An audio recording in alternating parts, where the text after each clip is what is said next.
台湾本土 IC 晶片设计的公司联发科宣布要甲台积电合作，要做3奈米的晶片。明年中就大量生产，明年的下半年就有使用3奈米晶片的手机上市。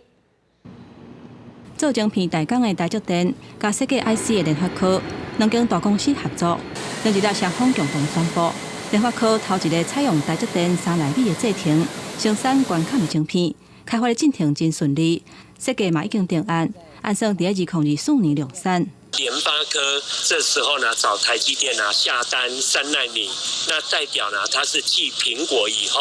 台积电3奈米的第2个客户。虽然目前全球智慧型手机的出货量也是一直在减少，按算今年规年出货量敢若剩差不多11亿机。不过手机的厂商也是推出新的产品。 核心处理器嘛，伫个创新。根据了解，台积电3奈米的制程，甲顶一代做比较，无论是逻辑密度，或者是晶片的密度，拢有提升。伫个同款的情形之下，运算的速度近18%。若是以同款的速度来做比较，消磨的晶片会当降低32%，是现出是上界先进的半导体制程。专家认为讲，联发科使用台积电的3奈米的晶片，未来当带动面板的驱动晶片，甲封装业者的业绩，嘛对供应链的营运有利。联发科因为 还是有台积电，那么以最先进的一个制程来进行量产，渴望呢持续维持，那么占有在全球第1大手机晶片业者的一个宝座，那么也期望来借此持续拉开跟其他竞争对手的一个差距。因为台积电稳定而且高品质的制造能力，和联发科 IC 设计的能力，